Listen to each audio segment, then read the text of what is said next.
For as long as I can remember, I'd categorized my friends based on what they were good at, right?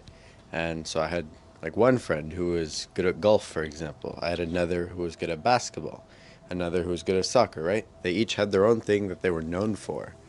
And I wanted something like that for a really long time, right? I wanted to be known for something. I wanted to, if we were in conversation about that thing, someone would ask me what the answer was because I was the best at it or I was good at it, right? And I was always feeling kind of sad because a lot of my friends had things they were known for and I didn't. And it really hurt. And then during COVID, I started doing push ups every day because I did really badly on the PE push up test, right? I was super disappointed and I knew I needed to get better. I knew I wanted to get better at push ups, and that's it for now, right? So I did push ups every day, whether I wanted to or not. Sometimes I woke up at 1:30 in the morning and did them. I mean, a couple times, not that often, but I would make sure to do my push ups every day. The first time where I took a break was about a year and a half in, right? I'd done push ups for like 500 days almost. And once I took a break, I was like, okay, I've gotten pretty good at push-ups. I think I'll have to move on to something else because this is kind of boring, right? Because I'd done the same thing over and over and over and over.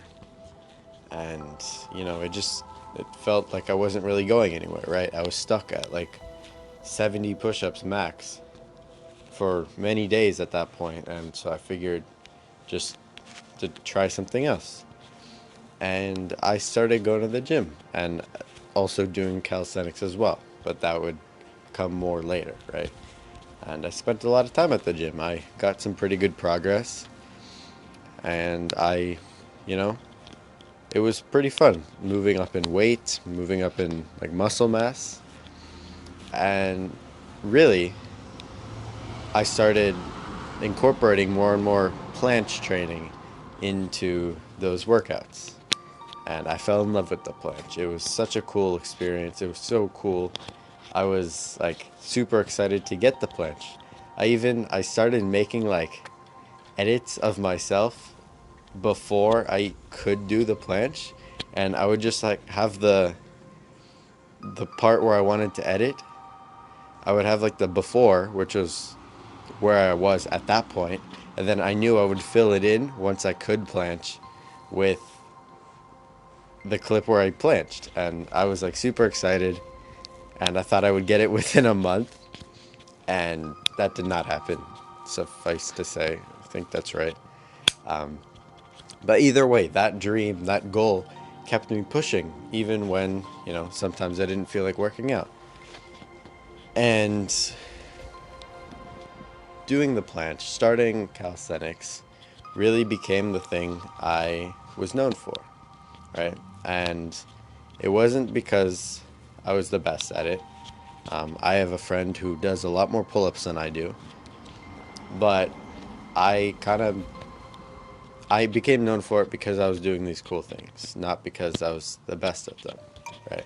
So so calisthenics really like improved my life, changed my life, because I learned what it was to be patient. A lot of my workouts, I didn't see much progress, but looking back at it now, the progress really took a while to, happen, right? That's what strength is.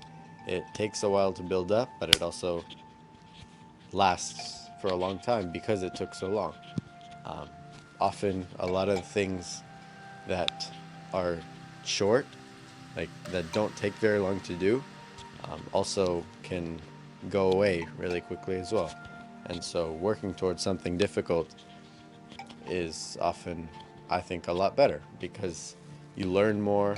Um, because you fail more, you also take away more lessons from the journey once you complete it.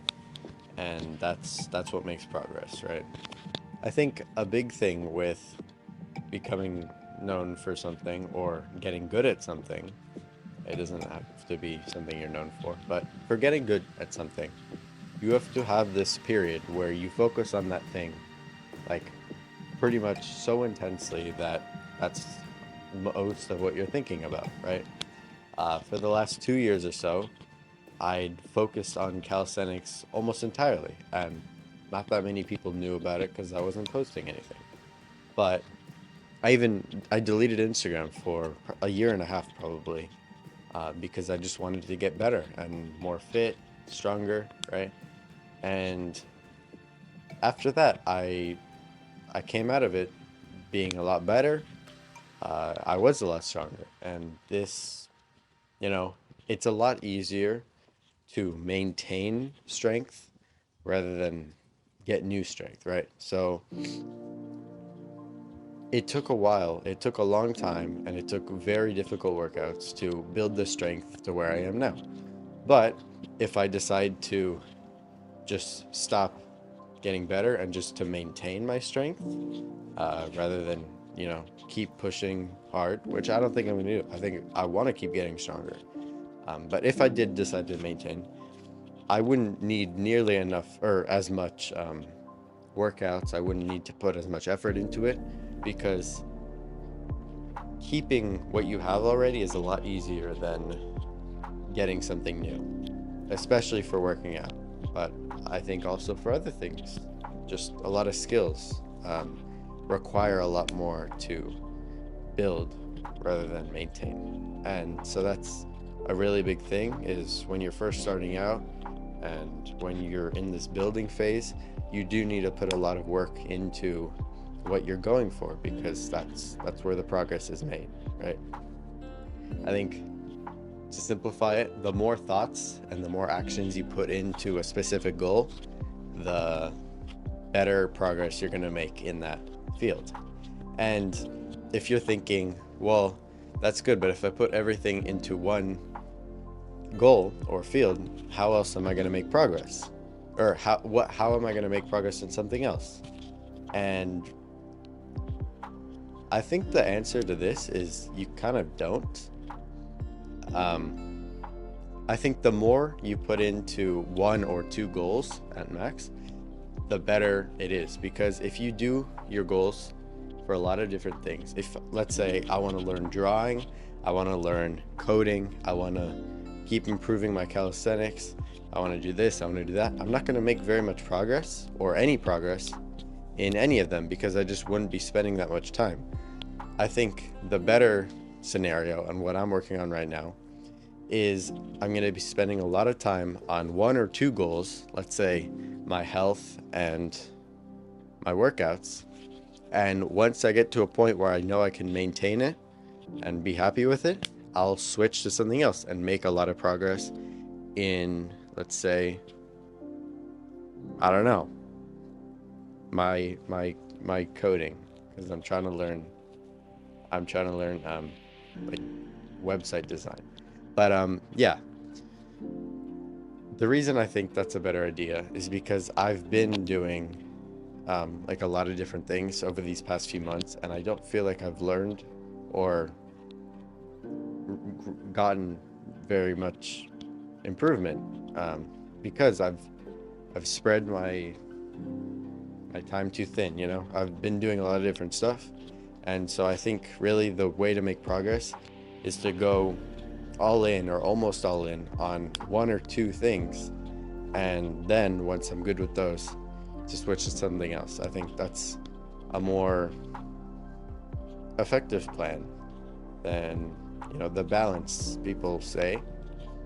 And I think when people do have balance, it's because they've had those moments, they've had those times where they went very intensely into one thing and then switch to another thing, and so it looks like they've just gotten good by doing both, but it's really different time periods.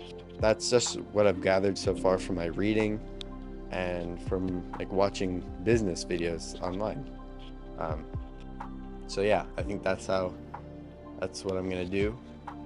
I've kind of been doing that for the past few days, and I'll see how it is. So looking back at my earlier years when I've tried finding something, um, for me to be known for. Like, I spent a lot of time playing soccer. I've done baseball many years. I've done basketball many years. But I think one of the main reasons I stopped doing all those, and the reason I didn't, pursue them and keep training in them, is because I was scared, right? I'd always been a pretty shy kid. I was sometimes scared of the ball, depending on the sport. And, I just played without much confidence. And calisthenics and weightlifting was really the first thing I stuck to. And so I built up the confidence. And once I had, it was a lot easier to keep going.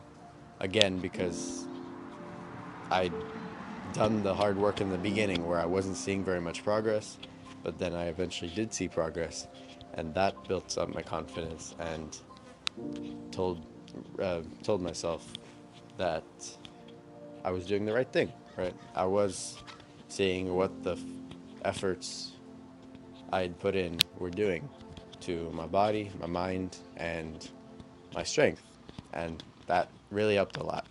So if you're thinking of starting something, or if you recently started something, just know that the first couple months, couple weeks are always the hardest because you don't have the results yet to back up your belief that it's gonna work out, right? You first need to put in work that you won't see for a while, and then once you see that work, you see how the fruits of your labor turned out, right? It's a lot easier to keep going because you can progress, and yeah, it just makes it way easier to keep keep moving, rather than just start off. Think of it like a stoplight, right?